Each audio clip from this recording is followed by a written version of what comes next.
पाल के नेतृत्व में constable Yogesh, constable Mahipal, constable Rakesh और कांस्टेबल अजीत सिंह शामिल थे।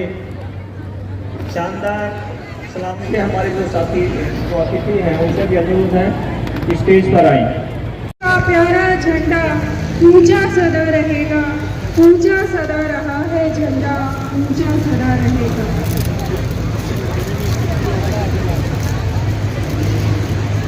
अब मैं मुख्य अतिथि महोदय से सम्मान के योग्य बुजुर्गों, माताओं, बहनों, नौजवान साथियों, उपस्थित सभी पुलिस व प्रशासनिक अधिकारीगण, पत्रकार व छायाकार बंधुओं और प्यारे बच्चों, आज हम अपना 72वां गणतंत्र दिवस मना रहे हैं। इस पावन अवसर पर मैं सभी बादली उपमंडल वासियों को हार्दिक बधाई देता हूं और आप सभी के सुख समृद्धि व उज्जवल भविष्य की कामना करता हूं। आज यहाँ तिरंगा फहराते हुए मुझे बेहद खुशी व गर्व की अनुभूति हो रही है। मैं यहाँ उपस्थित समस्त युवा शक्ति का विशेष तौर पर हार्दिक अभिनंदन भी करता हूँ। भाइयों व बहनों, जैसा कि सबको विदित है कि 1950 में आज ही के दिन हमारा संविधान लागू हुआ था। संविधान सभा के सदस्यों ने लगभग 3 वर्ष की कड़ी मेहनत के बाद यह संविधान तैयार किया। इसी संविधान की बदौलत छोटे बड़े, अमीर गरीब सभी को न्याय, स्वतंत्रता व समानता का अधिकार मिला। इस अवसर पर मैं बाबा साहब डॉक्टर भीमराव अंबेडकर समेत संविधान सभा के तमाम सदस्यों को नमन करता हूं। इस पावन पर्व के साथ हमारे देशभक्तों का त्याग, तप, बलिदान और एक लंबी गौरव गाथा जुड़ी हुई है। देश को आज़ादी दिलाने के लिए राष्ट्रपिता महात्मा गांधी जी, लाला लाजपत राय जी, नेताजी सुभाष चंद्र बोस जी, डॉक्टर राजेंद्र प्रसाद जी, पंडित जवाहरलाल नेहरू जी, सरदार वल्लभ भाई पटेल जी और डॉक्टर भीमराव अंबेडकर जैसे अनेक महान स्वतंत्रता सेनानियों ने कड़ा संघर्ष किया, जिसके फलस्वरूप हमें आज़ादी मिली। शहीद भगत सिंह, राजगुरु, सुखदेव, चंद्रशेखर आजाद और उधम सिंह जैसे क्रांतिकारियों के बलिदान के कारण ही आज हम आज़ादी की इस खुली हवा में सांस ले पा रहे हैं। मैं देश की आज़ादी के लिए अपने प्राणों को न्यौछावर करने वाले सभी ज्ञात अज्ञात शहीदों के साथ साथ उन जाबाज सैनिकों को भी सलाम करता हूं, जिन्होंने आज़ादी के बाद देश की अखंडता, एकता के लिए अपने प्राणों की बाजी लगा दी। आज़ादी की लड़ाई में हरियाणा का बहुत महत्वपूर्ण योगदान रहा है। सन 1857 की क्रांति सबसे पहले अंबाला छावनी, जो कि हरियाणा में है, वहीं से शुरू हुई थी। इस क्रांति में राव तुलाराम जी ने अंग्रेजों का डटकर मुकाबला किया। झज्जर के नवाब अब्दुल रहमान खान, बल्लभगढ़ के राजा नाहर सिंह तथा फर्रुखनगर के शासक अहमद अली को बिना सुनवाई के फांसी पर लटका दिया गया। हरियाणा के लोग फिर भी आज भी सेना में भर्ती होना अपने लिए एक बड़े शान और गर्व की बात महसूस करते हैं। यही कारण है कि भारत में सेना में आज हर 10वां जवान हमारे हरियाणा प्रदेश का है। गणतंत्र दिवस का यह पावन पर्व खुशियां मनाने के साथ साथ आत्म विश्लेषण करने का भी दिन है। आज़ादी के बाद निसंदेह राष्ट्र ने बड़ी उल्लेखनीय प्रगति की है। जैसा कि यहाँ पर सबको विदित है कि कोविड-19 महामारी ने पूरी दुनिया को हिलाकर रख दिया है और एक दौर तो ऐसा भी आया जब अपने आप को महाशक्ति बताने वाले देश भी इसके सामने लाचार नजर आए। लेकिन देश के प्रधानमंत्री माननीय श्री नरेंद्र मोदी जी के ऊर्जावान व गतिशील ने किया और इस महामारी का डटकर मुकाबला किया। यही कारण है कि भारत में इसके संक्रमितों की मृत्यु दर पश्चिमी देशों के मुकाबले काफी कम रही। देश के असंख्य डॉक्टर, नर्सेज, पैरामेडिकल स्टाफ व स्वास्थ्य विभाग से जुड़े अन्य अधिकारी व कर्मचारीगण, हमारे पुलिस कर्मचारी, सफाई कर्मचारी व असंख्य आंगनवाड़ी कार्यकर्ता और आम जनमानस ने इस कोरोना के युद्ध में अपनी एक महानता दिखाई है और देश के लिए सेवा प्रदान की है। अब चूंकि कोरोना शुरू हो चुका है तो इसलिए उम्मीद है कि जल्दी इस महामारी को हराने में हम बहुत शीघ्र कामयाब होंगे। माननीय मुख्यमंत्री श्री मनोहर लाल जी के ओजस्वी नेतृत्व में मौजूदा हरियाणा सरकार सुशासन से सेवा का संकल्प लेकर आई है। जब तक सरकारी तंत्र में आमूलचूल परिवर्तन नहीं होगा तब तक सुशासन से सेवा का संकल्प पूरा होना मुश्किल है। राज्य सरकार ने पंडित दीनदयाल उपाध्याय के दर्शन के अनुरूप सबका साथ सबका विकास, हरियाणा एक हरियाणवी एक के मूल मंत्र पर चलते हुए पूरे हरियाणा और प्रत्येक हरियाणवी के विकास का बीड़ा भी उठाया है। पिछले 6.25 सालों में जातिवाद, क्षेत्रवाद और भाई भतीजावाद से ऊपर उठकर काम किया गया है। भ्रष्टाचार के प्रति जीरो टॉलरेंस की नीति अपनाते हुए पारदर्शी शासन दिया है। मानवीय दखल को कम करने के लिए सरकार ने ई गवर्नेंस का रास्ता भी अपनाया है। इसलिए आज प्रदेश में 41 विभागों की लगभग 550 सेवाएं और योजनाएं अंत्योदय सरल पोर्टल के माध्यम से ऑनलाइन उपलब्ध करवाई जा रही हैं। इससे सरकारी कामकाज में पूर्णतः पारदर्शिता भी आई है। राज्य सरकार ने आईटी के माध्यम से ईज ऑफ लिविंग की दिशा में भी कार्य किया है। वर्ष 2020 को सुशासन संकल्प वर्ष के रूप में मनाया गया है। इस साल को सुशासन के परिणाम के वर्ष के रूप में मनाया जा रहा है। सभी सरकारी सेवाओं और योजनाओं का लाभ सही हकदार को मिले। किसी भी लाभार्थी को किसी भी सरकारी दफ्तर के अधिक चक्कर न काटने पड़े, इसके लिए मेरा परिवार मेरा पहचान नाम से एक अनूठा कार्यक्रम भी शुरू किया गया है। सभी तहसीलों में पारदर्शी सेवाएं सुनिश्चित करने के उद्देश्य से ई रजिस्ट्रेशन, ई स्टैम्प प्रणाली की शुरुआत भी की गई है। भूमि के रिकॉर्ड के डिजिटलाइजेशन करने के लिए तहसीलों में समेकित भू रिकॉर्ड सूचना प्रणाली वेब हेल्थ का प्रारंभ पहले ही किया जा चुका है, प्रदेश में लागू है। और मुझे यह बताते हुए खुशी हो रही है कि हरियाणा प्रदेश भारत एक क्रिड नाम से सिटीजन रिसोर्स इंफॉर्मेशन डिपार्टमेंट की स्थापना भी की गई है। सूक्ष्म, लघु और मध्य उद्योगों को बढ़ावा देने के लिए MSME विभाग का गठन किया गया है। युवाओं को विदेशों में रोजगार संबंधी सहायता देने के लिए विदेश सहयोग विभाग भी बनाया गया है। विभिन्न विभागों, बोर्डों, निगमों द्वारा चलाई गई सभी योजनाओं को एक छत के नीचे लाने के लिए सभी के लिए आवास विभाग का गठन भी कर दिया गया है।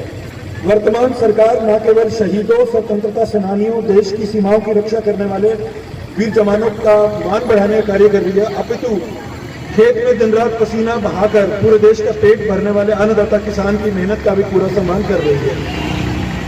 मुख्यमंत्री परिवार समृद्धि योजना के तहत 1,80,000 रुपए की वार्षिक आय या 5 एकड़ तक भूमि वाले परिवारों को 6,000 रुपए वार्षिक सहायता भी पहले से ही प्रदान की जा रही है।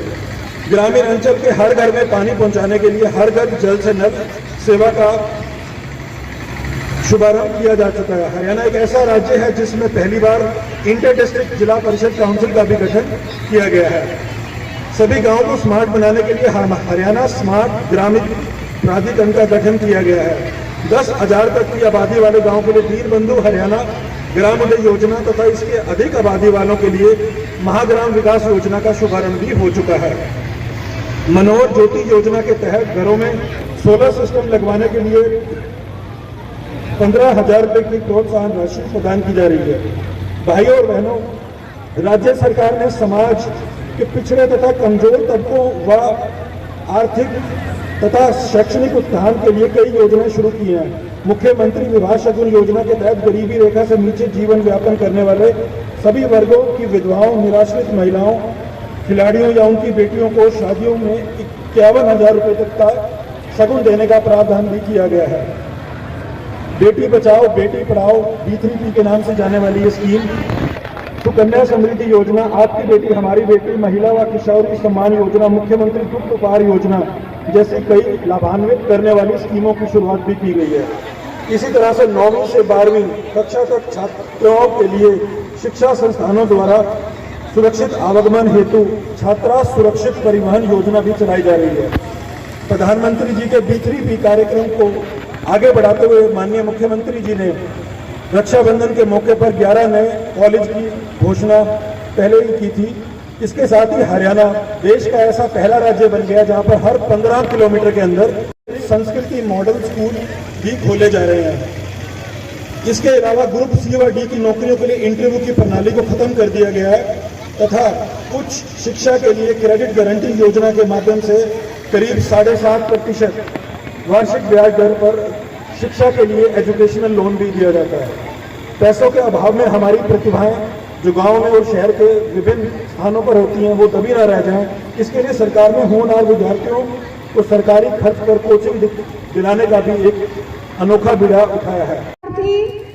और जितने भी गणमान्य अतिथिगण हैं ये पीछे मत खड़े हुए।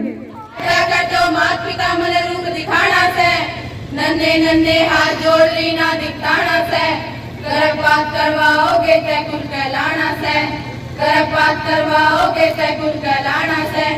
जैसा मिले मने खाने वैसा खाऊंगी, रोज सवेरे मातारी में पढ़ने जाऊंगी, हरे अंगड़ में मातारी में तुलसी लाऊंगी।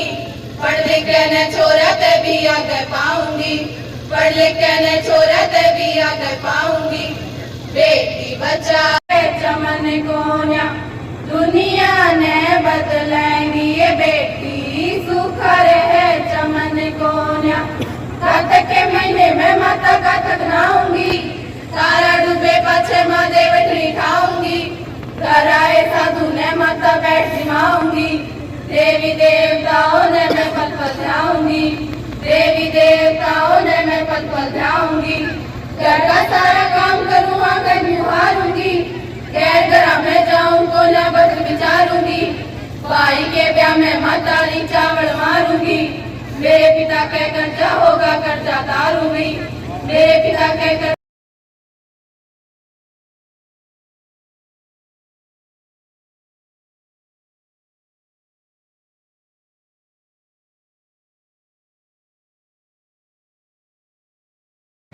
इसके बाद हेड कांस्टेबल विजयपाल जी भी अपनी कविता प्रस्तुत करेंगे।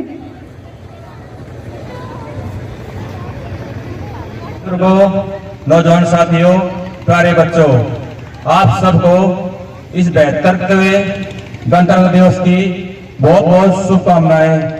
मैं हेड कांस्टेबल विजयपाल, मुझे इस स्टेज पर आने का मौका मिला, आप सबका बहुत बहुत धन्यवाद।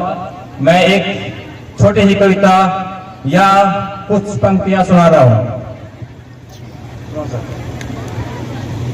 सुनो मेरा सपना सुनो, न मन में किसी के दाग से, न धर्म की कोई आड़ से, न मन में किसी के दाग से, न धर्म की कोई आड़ से।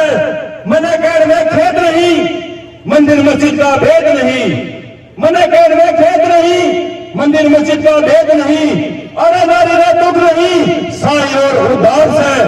नारे युवा सा समझदार नहीं कोई, समय फिर इसका बीमार नहीं कोई। ये आतंकवाद तो फंड है, भारत देश अखंड है, भारत देश अखंड है, भारत देश अखंड है। कि जिंदगी में मौत में बदल भी जाएंगे तो क्या होगा, जिंदगी में मौत में बदल भी जाएंगे तो क्या होगा। हर एक आदमी कोविड-19 में उत्कृष्ट कार्य के लिए इन्हें प्रशस्ति पत्र दिया जाता है। श्री रामकरण कोविड-19 के लिए उत्कृष्ट कार्य श्री प्रभु दयाल नायक तहसीलदार,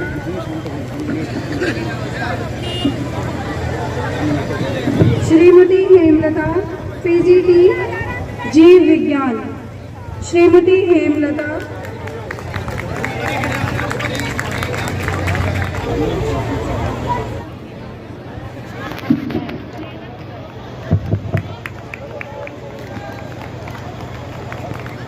जेम्स बाड़सा,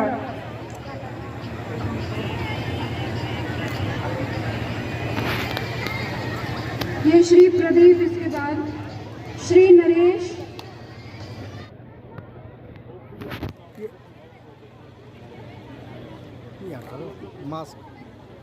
कुमारी प्रीति सुपरवाइजर कार्यालय WCDPO, कुमारी श्रीमती भटेरी, इसके बाद ये कुमारी प्रीति,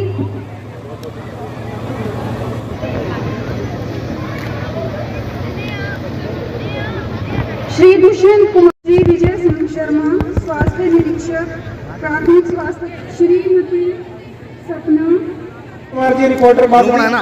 ये फोटो भी उतरते रहेंगे गल गल, ठीक है, कर ले आगे ले थोड़ा। श्री रवि पुत्र देवेंद्र, आमिर बोलिया जी।